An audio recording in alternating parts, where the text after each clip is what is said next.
Yes, that one I want. Okay, we've got recording going, and now I'm going to share my screen. Right. So you should be able to see my slides in front of you now. And you have a choice whether you want our faces on the side or up the top. I think you have a choice there. I'm going to put us on the side. So you can sort of move that around on your own screen to suit you. Okay. And when we're like this, I think we normally only see 4 faces in that little block. And so you can scroll up and down to see people's faces. And you can still see the chat window. So make sure you do have that open. It's a movable window. So just get your screen organised so you can, perhaps not quite as important to see the faces, but it is important to see the chat window and be able to put things in the chat window as you need to.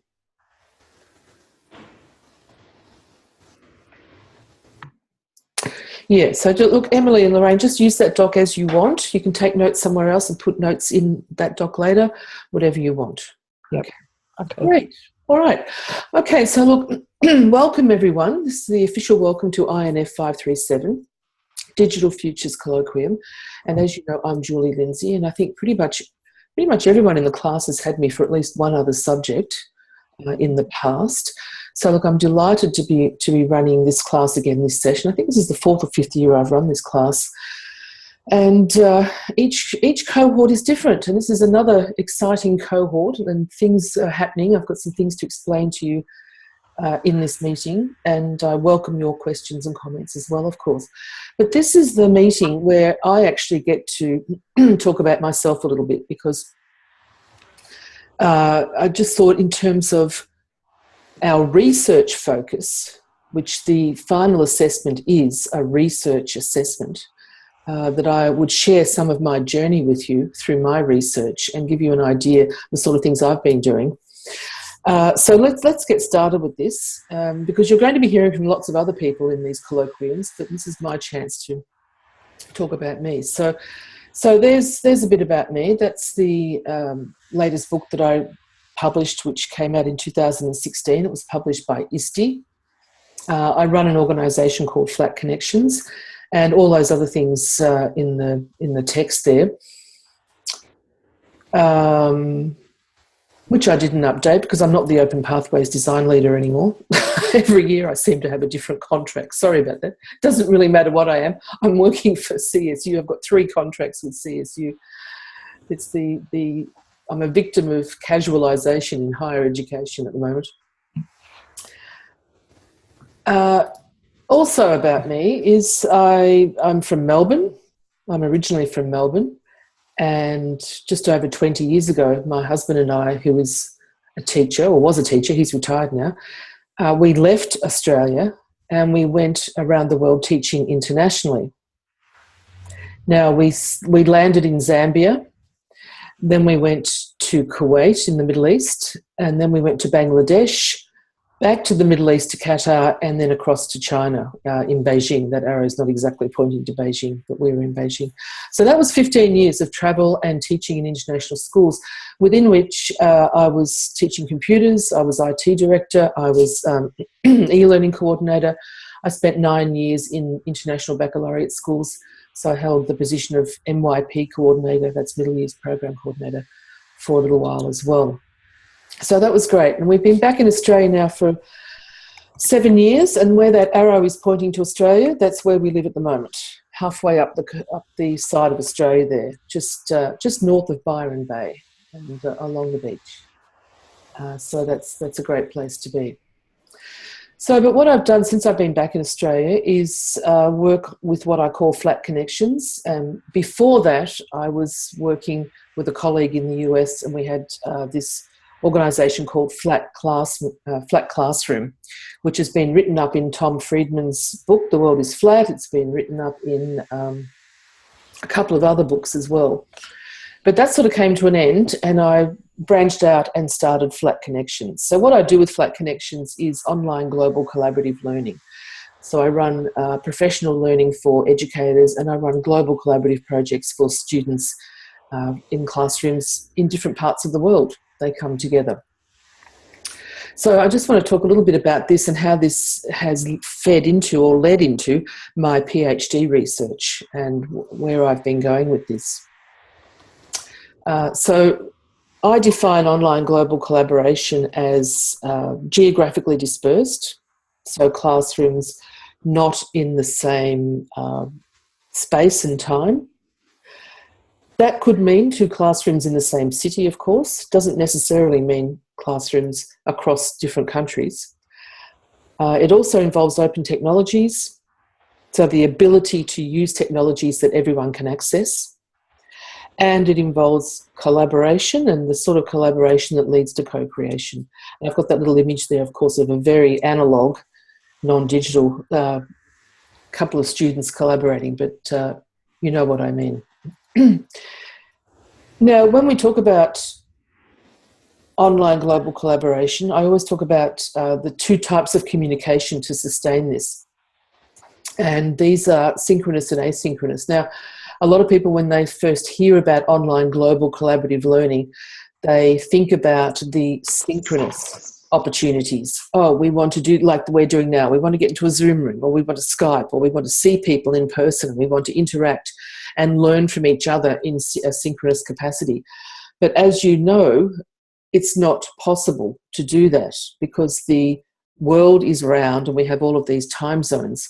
So the real glue of global collaboration is being able to learn using asynchronous tools and being able to communicate and collaborate asynchronously, which is largely what we do with our subject. We have our forums, we have our Padlet, we have whatever else we need, email if we want to use email, to communicate and connect and collaborate. So the sorts of things that we do through Flat Connections Global Projects, we have synchronous meetups. Sometimes classes do one-on-one classes. Sometimes we do student summits. Sometimes we have teacher meetings with synchronous meetups like we do now. But we largely do things like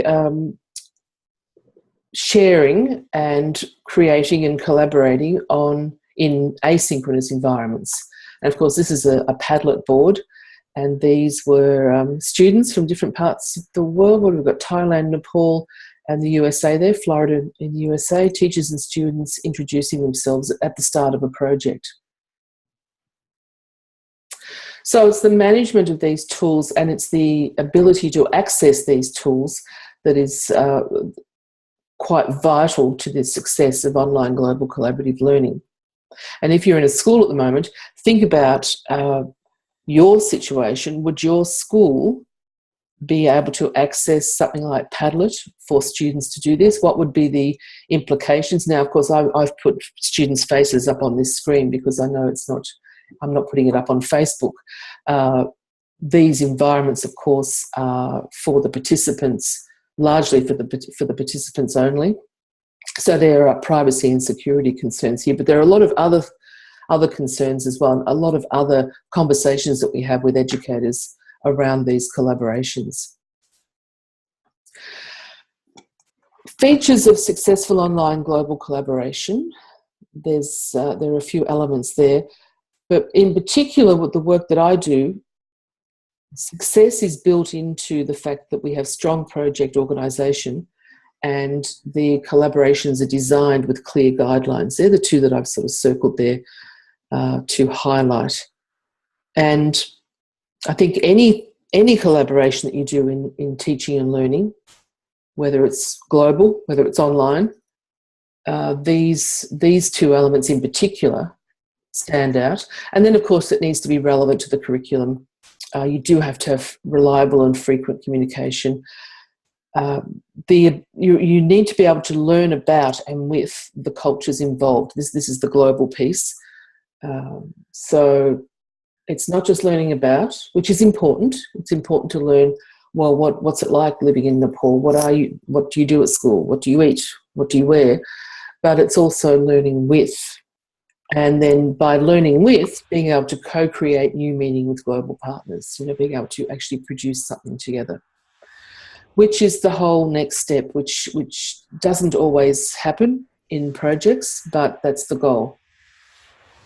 So that's what I do with Flat Connections, and we run a series of projects, which is quite, I must say, quite unique in the world.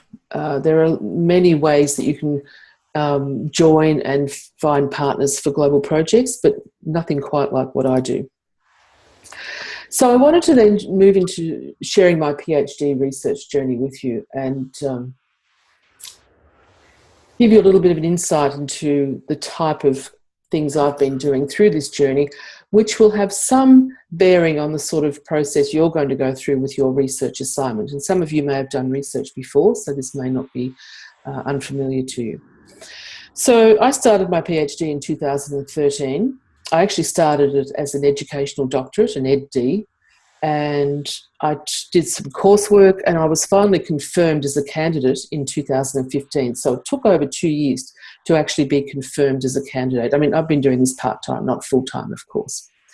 So I was confirmed with the working title of Online Global Collaborative Educators and Pedagogical Change. That's the title of my thesis. That has remained and sustained. It's still the title. And the main research question was how might online global collaboration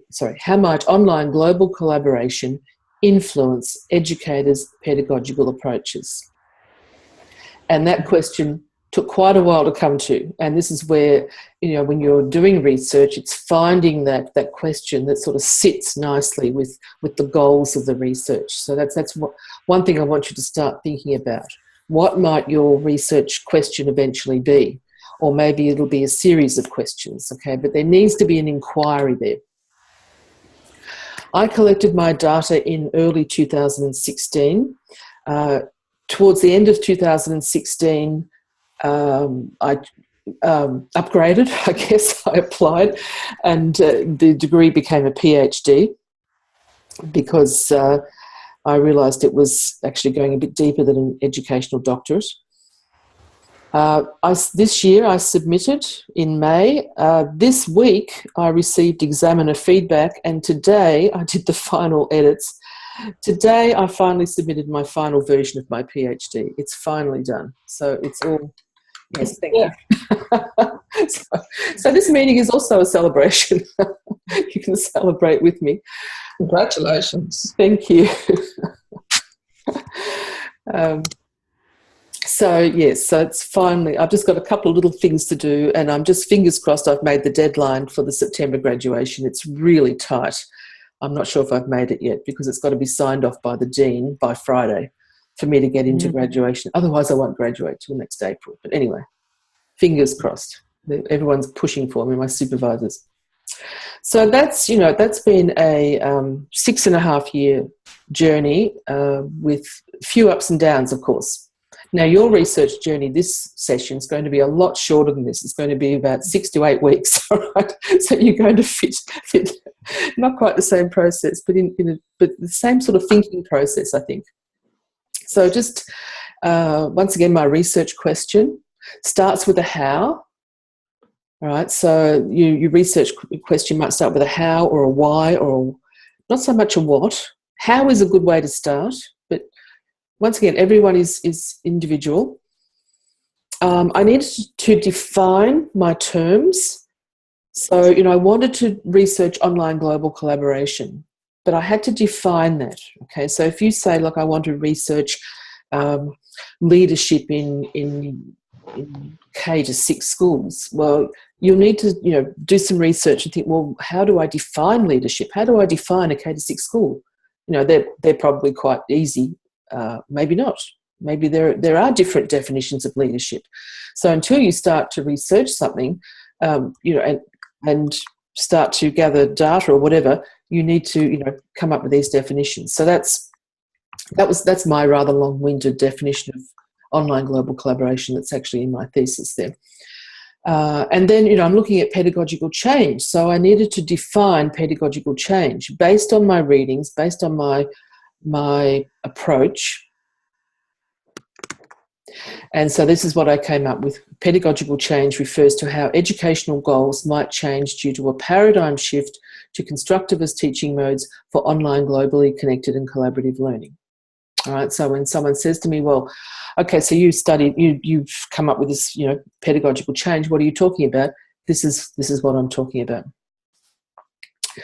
Now, as well as the main research question, I had some research sub-questions. I had 3 of them.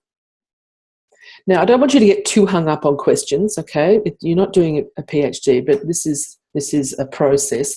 But I do want you to think of some questions, okay? This is really quite important. And maybe the questions won't come to you until a bit later on. You might forge ahead with your topic, start your research. You don't have to have the questions straight away, okay? As I said, don't get too hung up on them. But I came up with 3 sub-questions that focused my research. So I wanted to look at the experiences of educators. I wanted to look at educator beliefs. And I wanted to look at personal pedagogies that enabled online collaboration. And these 3 together really started to then help me answer my main research question. I'll share these slides with you too, by the way, and you'll get the recording if you want to go through them again at any point. So then, the other thing to think about is, well, why do this research and what will be the value of the research? This is really important for you to think about as well. What are you thinking will be the outcome and the result of the research?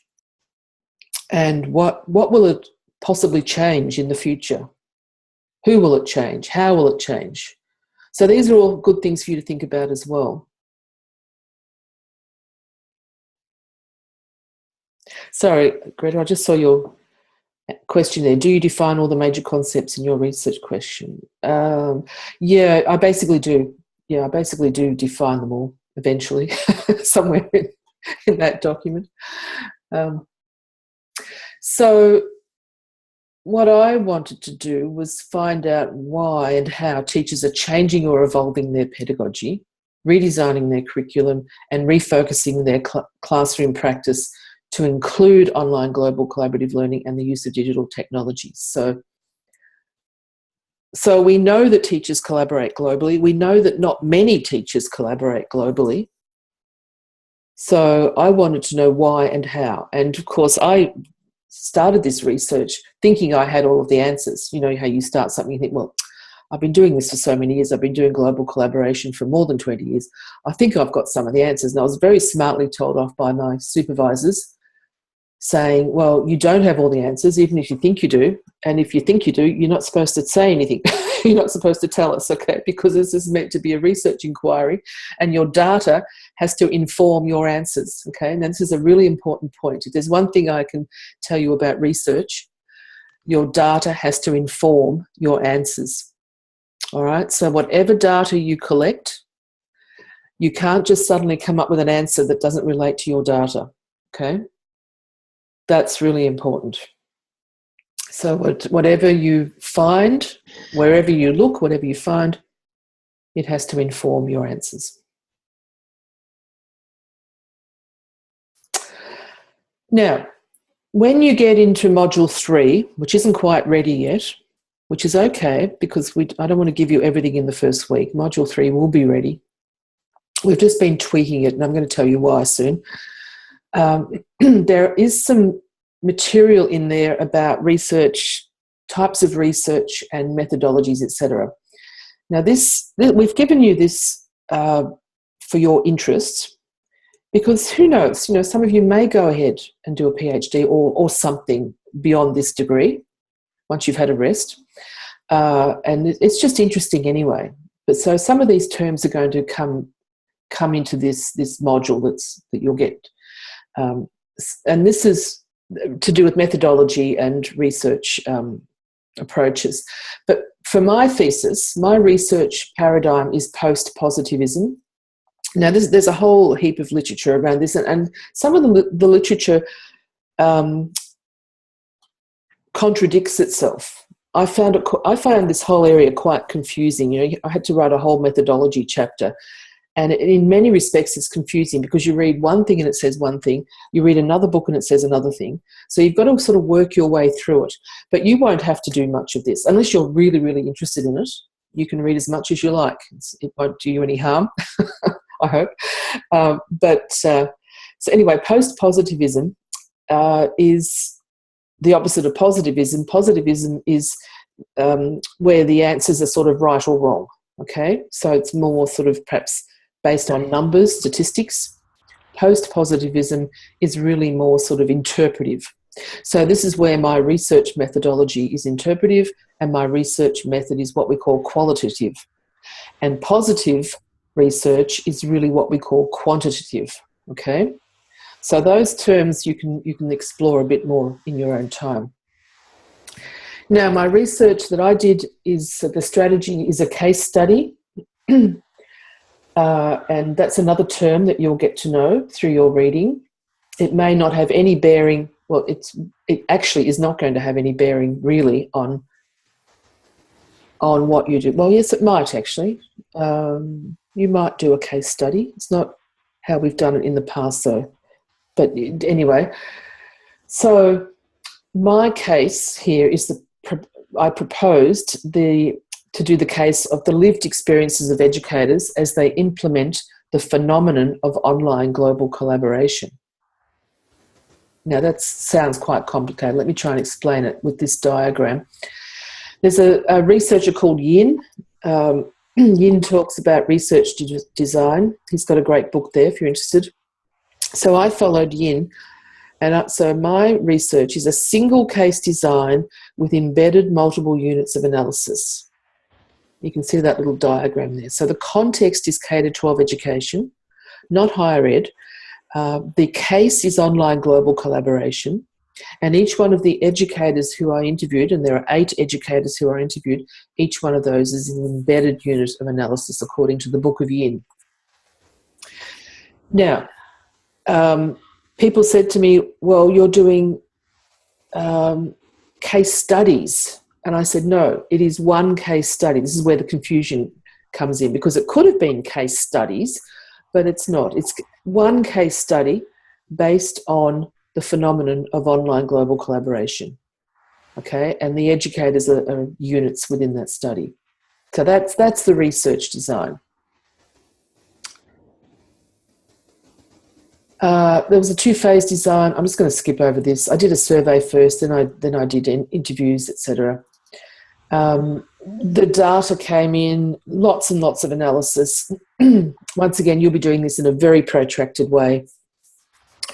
And I came up with a coding playbook, different words, different phrases, different things that emerged for those 3, basically based on the 3 sub-questions: experiences, beliefs, and pedagogical approaches. And then I started, analysing my data. These are the sorts of things that started to emerge. So, for example, in terms of educator experiences, what emerged were the barriers and enablers for implementing online global collaborative learning. And some of these I found to be dispositional. Some of them were, according to the disposition of the educator themselves. And some of them I found to be situational. So according to the situation, the school. So if the school said, no, you're not allowed to use collaborative tools like Google Docs or Padlet, then that became a major barrier.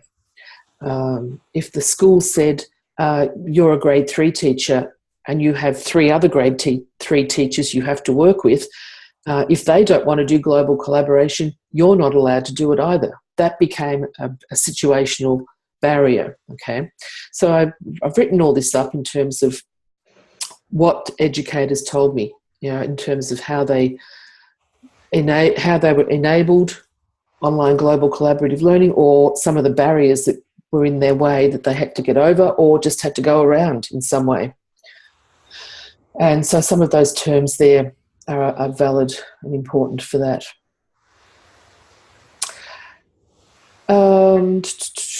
I think I might skip that one. Oh, actually, no, let's not skip that one. So basically, the whole idea of research is that you come up with something. What is it that you're going to come up with? What is the collecting the data, analysing the data, writing up about the data. What is it?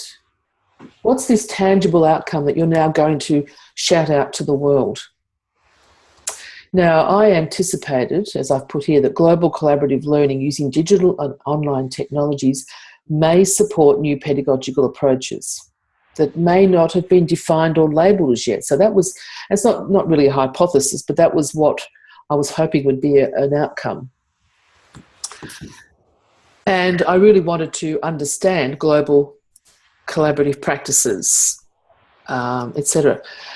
Sorry, Greg, I've just seen your comment again there. Now, playbook. I'll just go back to that, seeing as you put that in there. That's just a term that I use myself.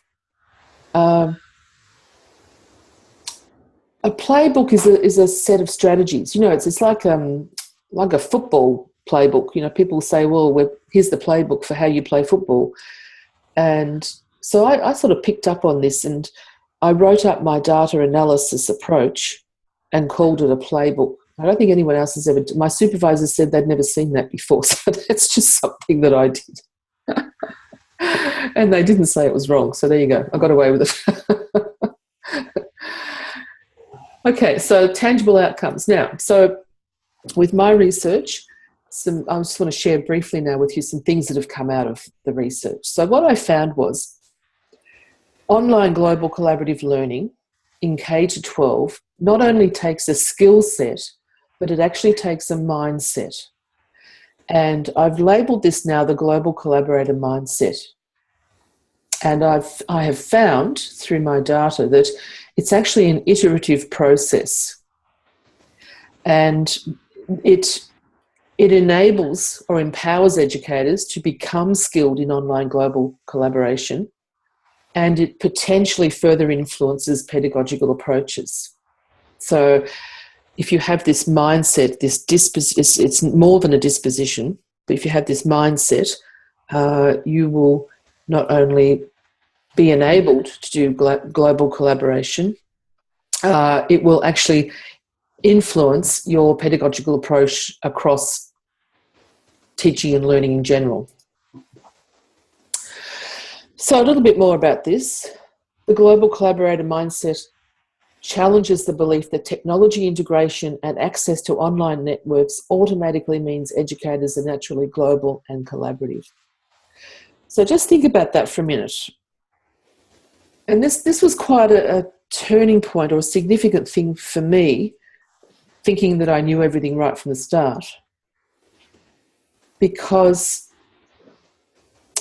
where most of us are in schools or institutions where we pretty much have access to some sort of technology. We're encouraged to integrate technology. We have access to online networks. And my frustration in the past 20 years has been, well, why aren't educators going global? Why aren't they collaborating global? What's stopping them? Why don't they understand the importance of this, etc.? And now I realise that really you need to develop this global collaborator mindset, hand in hand basically with the skill set. But if you don't have the mindset, it's not really going to happen. So this development of the global collaborator mindset, therefore, is to motivate educators to open their minds to new possibilities in order to introduce new ways of thinking, believing and doing. Okay, so it's a new way of looking at pedagogical application in the classroom as well. So with the global collaborator mindset, I've come up with 4 attributes through my research. Now, at the moment, there are 4. There might be more. I might do more research in the future and come up with some more. But at the moment, I've got these 4 attributes. And just a little bit more detail about them. So the attribute of connection.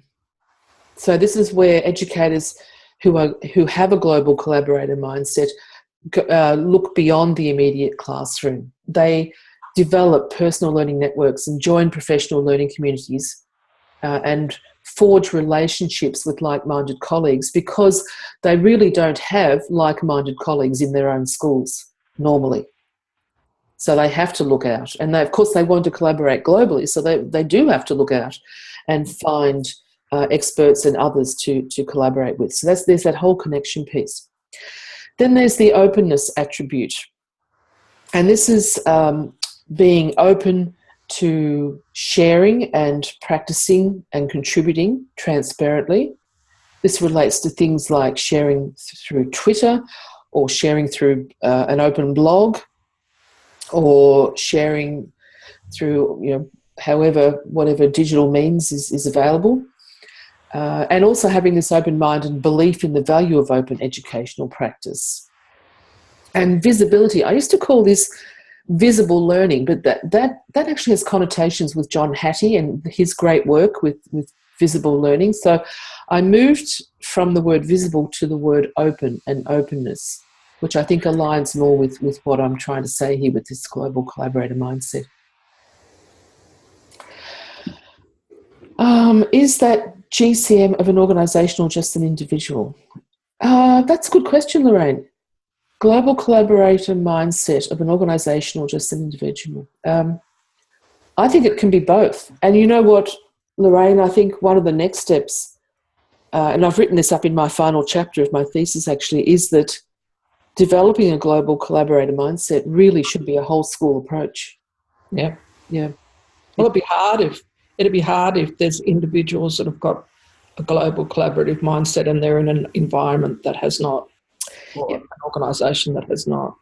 That's right. And what I've found with my interviewees, they were in organisations where they were encouraged, but they had either none or very few colleagues who were thinking like they did. Yeah. So they were like outliers. I use the word outlier quite a bit too. Yeah. So taking a whole school approach, and I haven't found one school in the world yet. Doesn't mean they don't exist, but I haven't found one school in the world yet who's willing to take this journey with me. That'll be my next venture, trying to find a school willing to take this on and see. But it's not just a 4-hour workshop. You're done. You know it. This is a 2 to 5 year process. Yeah, it really is. Absolutely. I was wondering if Greta at the school works at a interesting school in Switzerland. Where is that up to in terms of? I was just thinking about this. We have individuals that are most certainly globally collaborative minded, but the politics inside the school, the administration, I'm not always quite sure, is very protective of what we do inside the school, of the documentation that we produce, and of just generally how the narrative and the documentation of what we do, and that is not encouraged to share. So individually, yes, we are, and most certainly, but as a school, no, we protect what we do. Maybe it's the commercial nature or the competitive nature of the school as an entity. I am not quite sure why. Yeah, that's interesting. Yeah. Is that what you find? Is that what you find in general, Julie? Yes. Yeah, that's right. And well, it's like in Australia, state education departments are very insular, and then you've got independent schools. So yours is like what we call an independent school here, and there are independent school organisations, but they're largely isolated independent schools. And are independent schools then are they then competitors of one another in a sense? They are, yes, absolutely. Yeah. Yeah, so it's this valuing openness that isn't quite there. It's not there in universities either, of course. We're struggling at the higher education level to open the doors, to open all sorts of things, and it's a struggle. So the other two attributes there are autonomy. Having that autonomy in the classroom, having that autonomy in the school. And having that ability to be, there's trust involved, not just the freedom to act independently, but also the being trusted to act independently. And then, of course, there's innovation. So, and lots of things there to say about innovation. So just a couple more slides. So the whole Online Global Collaborative Learning, OGCL, is an outcome of my research as well, where we have this online learning, collaborative learning and global learning combine, and I think a Venn diagram sort of shows quite clearly how these combine, and so you move from learning about to learning with. You've got that sort of, you can learn about people globally and online, but until you start to be collaborative, then you can start learning with. And then I guess the final outcome is really this vision for the future that I have, where basically online global collaborative learning is the core pedagogical focus of the classroom. And that doesn't mean that you're connecting and communicating with people from outside all the time, because there's a time and a place for everything, but it's this flattened pedagogical model. And this relies on, competencies, beliefs and pedagogies. There's teacher competencies, beliefs and pedagogies. And around this, of course, is the global collaborator mindset with the attributes of connection, openness, autonomy and innovation. So this is what I call the online global collaborative learning framework. So, so that's as far as I've got at the moment. And I've given you a couple of slides there when I share this with you, some papers, some things that I've done in terms of, that's a think piece that I did for CSU, that's a little video, and then the K-12 online video trilogy and some papers, just so you can dip in and see the different types of things that I've done. And of course, this is all leading towards your research project as well, of course, because you have a choice this year in terms of doing something in writing or perhaps doing something a bit more multimedia based. So I thought you might like to dip into some of the work that I've done just to see what the differences are, the types of academic, there's a couple of academic papers. I've really got to write a lot more now. Now that I've finished this work, I've got to start work again. But then there's some different types of papers there that I've written. And this, some of you may know SCAN. SCAN is the New South Wales Education Department publication. So I wrote for SCAN a couple of years ago as well. Are there multimedia project examples? I'm just trying to find some for you at the moment, actually, to put in this module that I haven't opened yet. So I might actually have to put my piece in. But yes, no, there are, and I'll go through some things with you. So look, that's before we dive into talking specifically about 537. We've got 20 minutes, 15 minutes. I really want to go around the room, and I'd like you to introduce yourselves.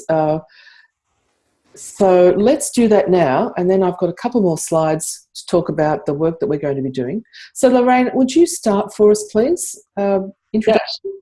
Go ahead. Yeah. Hi, everyone. My name's Lorraine. I'm in my final 2 units of the Masters, so that's unbelievably exciting. So I work at Swinburne University, completely with online students, work from home. So have got 130 or so students, do all the marking, do sessions like this. I also work as a writer of coursework assessments and do learning development kind of projects as well. So I've had my own business for about 15 years, worked completely from home pretty much.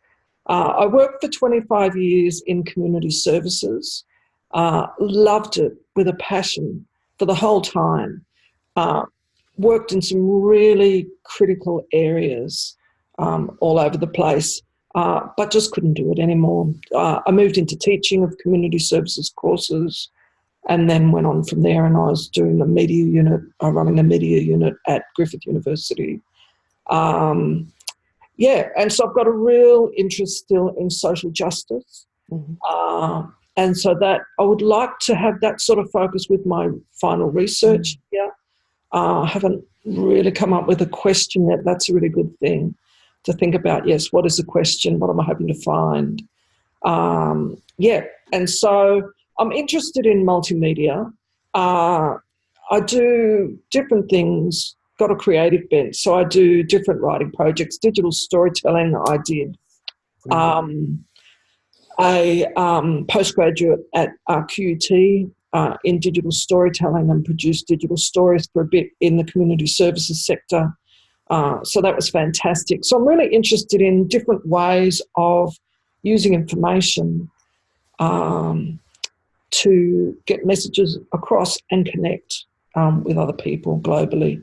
Good. Well, that's great, Lorraine, because, look, digital storytelling is one of the modes that you might choose to use, or, a variety of media it's a communication piece. The output will become a communication piece that really is going to be very personal to your needs. So I think this is a great opportunity for you to do something that you really want to do once you decide what that might look like. Step one is what to do. Yeah. All right. Well, thanks for that. Greta, could you go next? Thanks. Yeah, sure. Greta Voka. As you heard, probably I'm in Switzerland. As you can also probably hear, I'm South African originally. I started my professional life as a computer programmer, and then taught computer science for many years. Then, because of family reasons, I had to take some years out of that. And when I came back to think about what I wanted to do next, it was the internet that really interested me and that got me into studying again. And I really wasn't planning to end up in a school again. My school experience was high school computer science, as I said. But eventually that's where I ended up. So today I'm a secondary school librarian in an international school. I've been doing that for about 10 years now. I am in the 7th module of my master's. I can just manage to do one at a time, it seems, with everything else that's going on. It's been an incredible learning experience for me, and hopefully it has opened up many paths and journeys that I can take in the next years. I'm at the point now where my children are out of the house. I'm a grandmother now, but I am starting to sort of loosen up what I can do, and I hope to be able to work more globally in a sense, but connect back to my roots to South Africa, where there are such huge needs and possibilities with this digital environment that we have. So that's sort of where I am. I have 3.5 weeks left of my summer vacation, and I hope to get a large chunk of this module at least sort of grounded and done in this time. Excellent. And of course, yes, once you hit school, you'll be busy again. Yes. Yeah. Great. Okay. Now let's see, who else have I got here? Fiona, can you go next, please? Sure. Yep. I'm a maths teacher at a school in Roseville, North Sydney, girls' school. Look, you've made me start thinking about global projects, and I just know how hard that is from Australia, from the point of view of time zones, and we worked on. I've tried to bring in a couple of projects like the Zero Robotics, the MIT project, where you actually have a team and you collaborate with other teams. Mm-hmm. So I have really enjoyed doing those global projects, but they require a lot of time. It's been hard work. It has been hard work, and it's getting the kids actually. I've found it really hard to pull along the kids and get them involved. So I'd be like trying to push them along, and do you do extracurricular?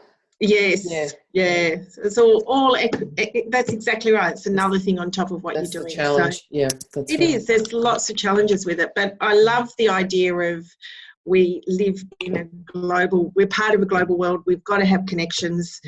It's where are the ideas happening? Who's doing what? Let's connect with them. I love that. I love that idea.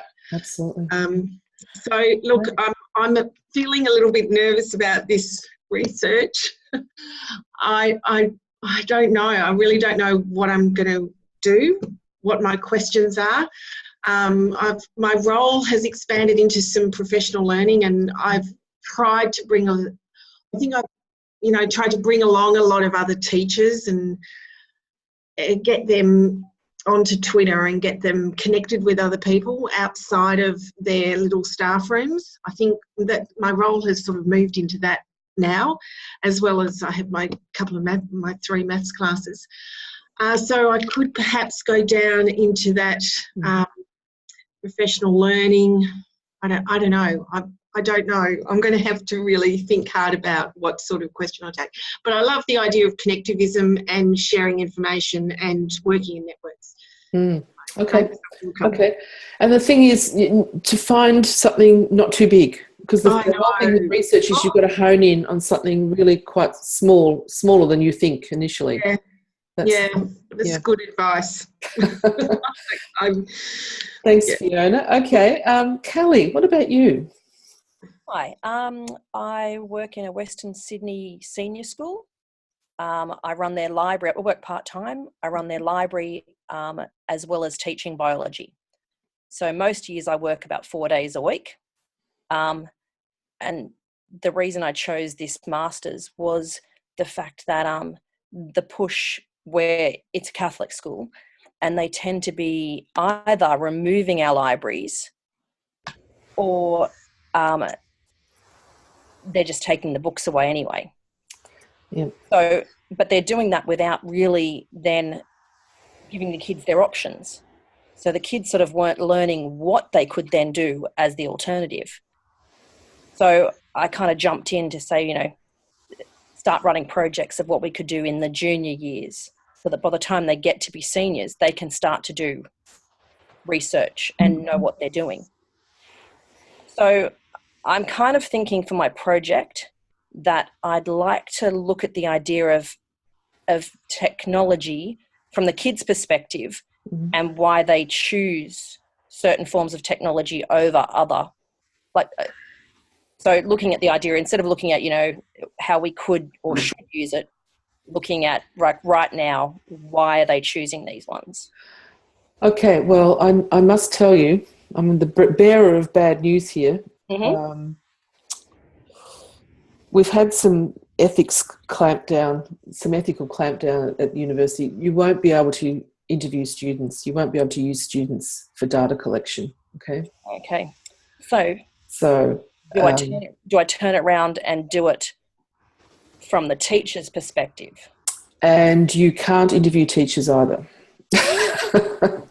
So we can't. I have to explain all this to you because we used to be able to do this and now we can't. Unless you want to put in a formal ethics proposal, which we don't really have time for. No, I can see that. So this is where I don't want to, this is why I don't want to squash your enthusiasm straight away. But at the same time, the reality is you can't gather data, personal data from any human. Okay, so if we can't get it from a human, who are we getting it from? You're going to get it from things that you already know. You're going to get it from documents, websites, learning analytics. You might already have some data around the school that's freely available that, someone else might have already collected some data, or you might have some stuff that's happened in the school or that's freely available online, statistics about the use of technology in the high school level, something like that. So it's not necessarily your data, but it's freely there and you're able to use it. Okay. So I'll just let you think about that for a minute while we keep going around the room here. Sorry. I think I'm back at square one. No idea. Okay. Keep thinking. Who else? Leanne, would you like to introduce yourself, please? Hi, everyone. I have been in vocational education for about 24 years and started as a TAFE teacher, teaching tourism, and then I taught IT, and then I moved into private RTOs, registered training organisations. I'm currently working for Health New South Wales with the Health Education Training Institute. I've been managing training organisations in the design and delivery of online learning within Moodle. So, designing those learning communities using social media and, you know, Moodle to create that collaborative space. So I did that. That was a lot of fun whilst I was studying a grad cert at UNE in e-learning. And so this is the master's. I'm on my last unit. I've been going at this study business for 10 years. So I'm really happy to be at the end of this part of the journey. 1 unit at a time, raising lots of kids. Yeah. I'm tired. I'm really tired. I'm happy to be here. That's why I'm in bed, basically. But anyway. But currently I'm in a space where I'm managing e-learning development projects, where they've got the workforce of 25,000 health workers, and they're churning out these e-learning programs that use a lot of technology, and we're doing it innovatively, and we're doing some really cool things, but there's no connectedness with this workforce from where I'm sitting. And I would love, I don't know, I haven't thought about the research question, but you know, I would love to be able to find the answer of how to connect this workforce using technology, instead of just putting out these static e-learning programs and hoping to God somebody, views it, let alone then talk to somebody else about it and actually take their learning to the next step. So I'd love to be able to find a way to create something that is not restricted by our technology and our LMS, that it would allow the person who chooses to do a module to then have some opportunity to have that critical discourse with other health workers, you know, to tap into the network of the knowledge base that's out there and just have it rolling, you know, via a Twitter hashtag or via some sort of, I don't know what the answer is, but that's, if that can be my research question, I'd like to frame it around that, because I think there's just a real need within Health New South Wales to connect all the dots there. So you're talking about learning design, where students learn connected and collaboratively. Yeah, I'd like to be able to find the answer to that for health education. Yeah. I'm just putting a link in the window there. Oh, no, that's not the link. Sorry. That's the one I shared before. Just while I think of it, and I'll probably share this with you all again. Have you seen openlearning.com at all?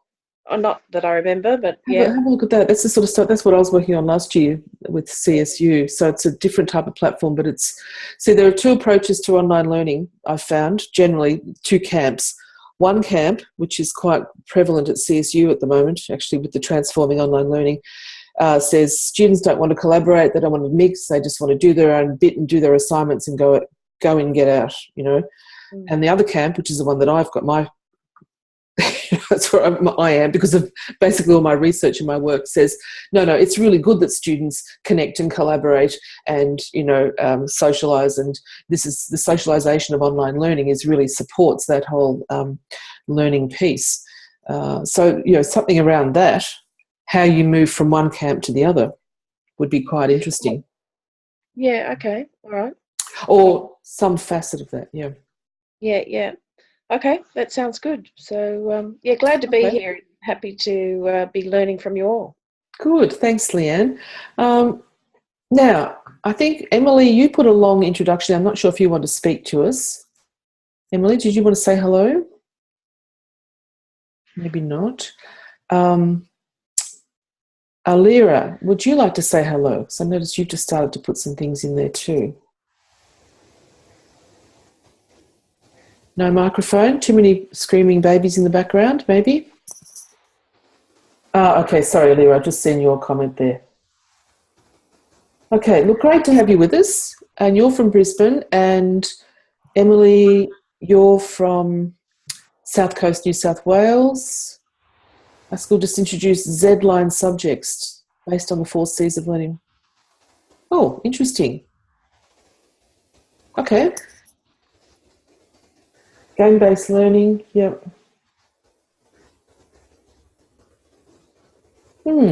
Okay. All right, look, I'm just really delighted that we have quite a range of backgrounds amongst us. So I think that's really, really a good thing for this class, to have some different experiences, perspectives, and we can bounce ideas off each other. No problem, Emily. That's fine. Look, I'm just going to, I know we're running late here, but I'm just going to share my screen and run through some, where's share screen again? Where's it gone? There it is, down the bottom, thank you. Just run through the last few slides here just to sort of finish off. Okay, so here we go, back to 537. Now, just some reminders. You do have the colloquium schedule. There's a few people who haven't signed up yet, so I do need you to sign up. Next week, we've got Dr. Lynn Hay, who's going to talk about innovation and startup companies, which leads us into the following week where we're going to learn about the startup company in Australia called Rocket Shoes and blockchain technology, which you may know something about or you may not, but it's out there. And we're going to learn about it. I've set up a flip grid for introductions. I'll be going in there tomorrow and having a look at that. And we've got a Padlet for our conversations. Now, I'm not using the real forum much, but we might gravitate towards the actual Interact 2 forum for a few things. I've set up a cafe there if you want to talk amongst yourselves using that Interact 2 forum. Please subscribe to it so you know when someone's posted it. I do want you to use Twitter, okay? In the small time that you've got, please think about when you find a great resource or a great idea or anything that you want to share, think about us, okay? Think about throwing it onto Twitter. And, you know, Greta's been in there quite a bit in the last week or so, just throwing things up there, okay? So it's good to see what people are reading, what you're finding out, what questions you might have. And as we start to move into these colloquiums, we will connect with the colloquium speakers, okay, through Twitter, through LinkedIn, maybe even through Facebook. So your personal learning network is going to expand over these next 2 months, okay, as you connect with more people and find out more things that are happening in education. Any questions about any of that at this point? I know there was a problem with Padlet. You were all saying things and you were all coming up anonymous. I can plug you all in if you want me to. I'm using this new, CSU are trialling Padlet. It's taken them 3 years to finally realise that we've all been using Padlet anyway. So now we're all using the CSU Padlet. And I don't have quite as much control over it as I had when I was using my own Padlets.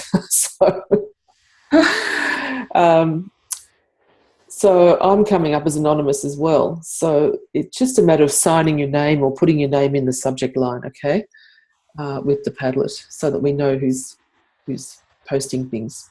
But let's keep working it out as we go along. Just a reminder about our assessments. So this research proposal, you've got until the 12th of August to really hone in on your proposal, and we're going to be having conversations around this, okay? Offline conversations and online, whatever, one-on-one, whatever we need to hone in. Then, of course, we've got this digital scholarship interpretive discussion paper, and I've got Judy O'Connell coming in. She doesn't come in until the 20th of August, 21st of August, which is really only a couple of weeks before the paper's due. But so we need to get started before she comes in to speak to us about concepts to do with this. But then she will help us sort of hone in for that last 2 weeks to finish off the paper. And I'll be saying more about that, of course, in the next 2 to 3 weeks as well to get you started on that. But it's really, it's a great piece of work just to be able to, you know, look at the concepts of digital scholarship and write 2,000 words and hone in on your, once again, your referencing and your structure for a paper, etc., which may actually lead into, the capstone research project, because you may actually decide to do a paper for that. Sorry, this is jumping around. Could I just ask, what is a interpretive discussion paper? Good question. Okay, so it's basically you exploring what digital scholarship is, okay, and there are different facets to this, and there are some readings around digital scholarship, particularly Martin Weller and George Valencianos, both of whom are quite active on Twitter. I'm hoping that you will follow them and they'll follow you. and mention them and put hashtag INF537. Martin Weller actually was one of our guests last year. I've got the recording of his session that I will share with you as well. So even though I was a bit reluctant to ask him again because, it's a big favour for an academic to actually come and speak to another class. But we have his recording. I actually met him when I was at the Open Education Conference in Galway this year. But he's quite prolific with his writing and he's quite generous with his time. But George Valencianos is in Canada. There's a handful of people there that you really should get to know.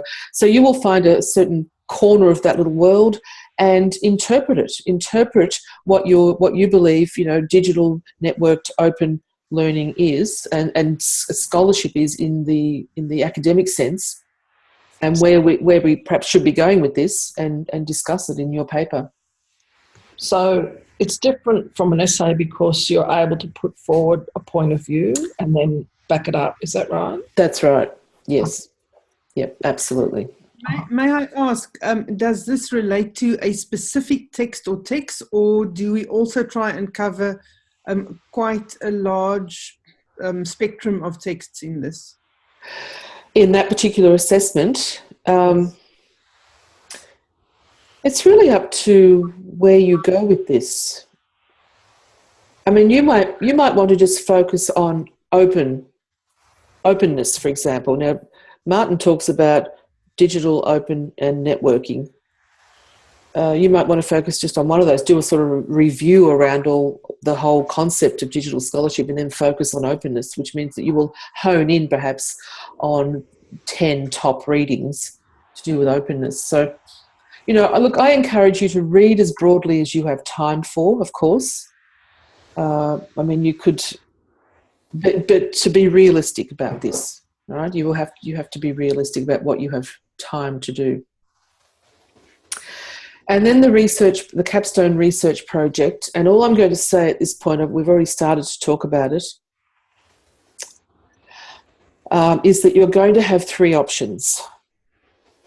Now, it's not that it hasn't been open in the past, but we've had to, and there have been options in the past, but we've had to actually close off this whole part of it that needs ethical approval because and I'm not saying that you can't get ethical approval. If you had a great idea this week and wanted to write it up and put it to the ethics committee, go ahead. That's fine. I would try and support you with that. But I honestly think it's probably going to be a waste of your time.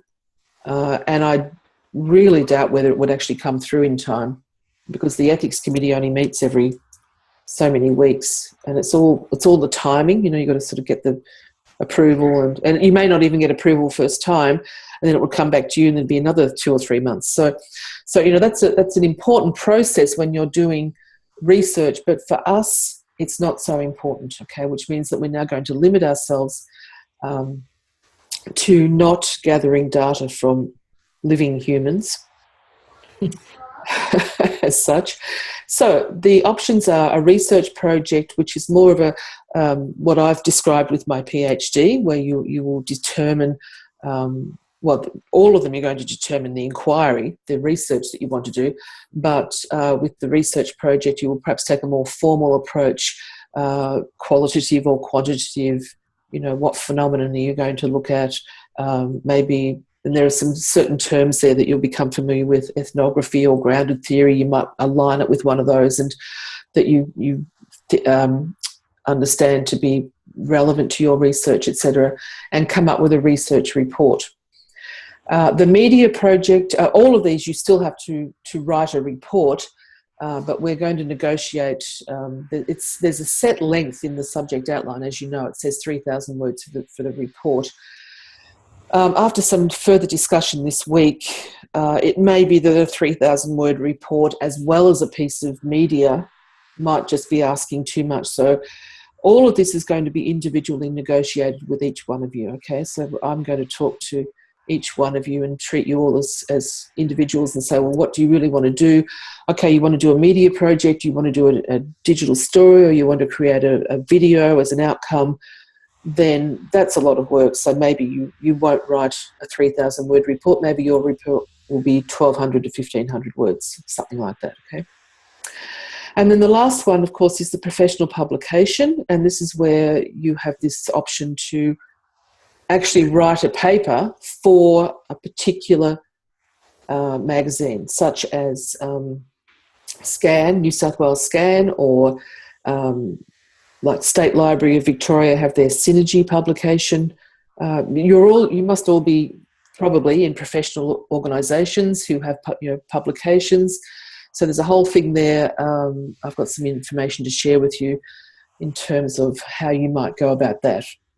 And that's why I've shared some of my writings as well, because they're with some of these less formal or more formal sort of journals.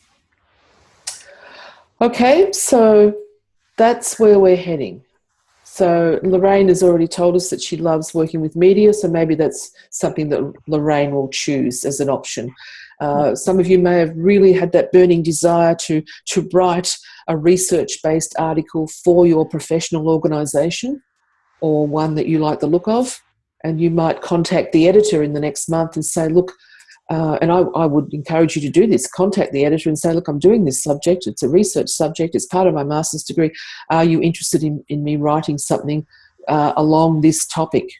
All right, and see what gain that interest. And I'm sure they love people to write. They love people to write research articles. They're always short of people to write them, believe me, good ones. Okay, so there we go. Good luck, work hard, collaborate, have fun. And that's my usual picture. Who do you feel like, the redhead boy or the boy in the front? Redhead boy. Do you? Oh, good. Yes. That's exciting. It's good. Okay. Good. Well, I think we've made a great start. Can I please ask one more thing before we go? Sure, absolutely. It's about the blogs. One of the requirements for every week is a blog post. I wondered if you just wanted to give us an idea of your expectations, both in writing our own blog posts and in looking at one another's blog posts. Yes. I think blogging is really important. It culminates in that final assessment where you have to do a critical reflection, which if you've got your blog posts, then you can look back. And particularly as we have these colloquiums, if you wrote a short blog post on every colloquium, there's half of the semester done already. So look, some people find it really hard to keep up with that one a week regime of writing a blog post. It certainly isn't going to lose you marks whether if you don't do it. But I would encourage you to do it, because I think there's quite a bit to process in this subject. And I think writing 500 or 600 words a week, even 300 or 400 words, just throwing it up there on your blog, don't worry if it doesn't look too pretty, though I do like to see some images and hyperlinks, of course, you know me. But throwing some thoughts up there as a end of week reflection, I think will really help you through this subject. I'd like to see you post your blog URL via Twitter or up on the Padlet. I'll put a new column in the Padlet for blog posts so that people can go and read it and just give you some quick feedback or a quick comment. So I would like to see interaction, okay? Because we're not that, we're not a large class. We're not really small, but we're not large. And I'd really like to see everyone pulling their weight and interacting in some way. And through the blogs is a great way to do that, I think. Thank you. Good. And, the thing with, the fact that we've got these colloquiums, we're going to broaden our personal learning network. You're going to throw your blog post up there on Twitter and tag people in it. Like next week when Lynn talks, Lynn Hay, you're going to follow Lynn on Twitter and you'll write something and you'll mention Lynn and you'll tag it and she will come and read your blog post and she will, reply on Twitter, etc. So it's keeping that connected conversation going, okay? It's really important because I don't want you to work in isolation. We don't want people in this class to work in isolation. Now, having said that, we all have busy lives. So if there's a week or so where you just aren't visible, that happens, okay? But just remember, try and be visible and open. I have one more question. I'm sorry to keep adding them. Next week's the first guest colloquium with Lynn Hay, as you've said, and I've signed up together with somebody else to be responsible for that. Do you expect us to do, I read what you said, we should familiarize ourselves with the speaker, with the topic in general. Is there anything specific that we need to do other than that to prepare for next week? What will next week's structure be? Be similar to this week, except Lynn will talk. Now, Lynn is meant to sort of sent me some material that I'm going to share with you. I need to remind her tomorrow to send me an abstract and some possible hyperlinks for you to explore. So I'll try and get that to you before the weekend, okay? So, yes, just have a bit of an understanding of the sort of work that Lynn is doing. I've given you her Twitter handle already on that Colloquium doc. I've pretty much put all the Twitter handles in there that I've got so far. The only one that's not confirmed is that final alumni session. I haven't confirmed a date and time. I've confirmed the 2 people speaking, but I haven't got a date and time on that one yet. So yeah, follow Lynn and say, hey, I'm moderating the session. Give her a nudge. Tell her to send me the stuff that she's supposed to send me. I'll talk to her tomorrow. So she's an easy one because she's at CSU. Then we've got the following week is she's actually she's helped organise Rocket Shoes because that's one of the EdTech startups that she's working with. And I'm really pleased that we've got Adrian Stagg from the University of Southern Queensland talking. He's going to talk about open education and open educational practice. And I had a meeting with him last week. He's very knowledgeable and he's doing his PhD in this area as well. So that will be a great one. And we've got Ross Todd.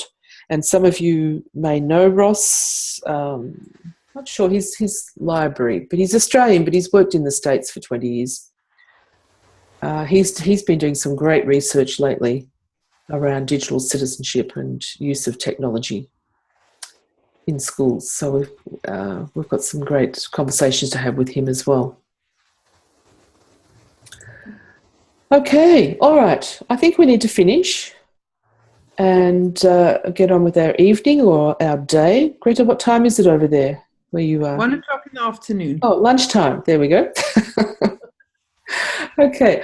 All right. Well, look, it's been lovely to see you all and, keep nudging me if I forget to do something or if there's something not quite where you want it or how you want it because we're all going to work together in this subject. Okay. So thanks, everyone. Thanks for that. That was a great session. Thank you. Great. Good. Okay. Bye, I'll see you next week. Bye for now. Bye. Bye, everyone. Bye.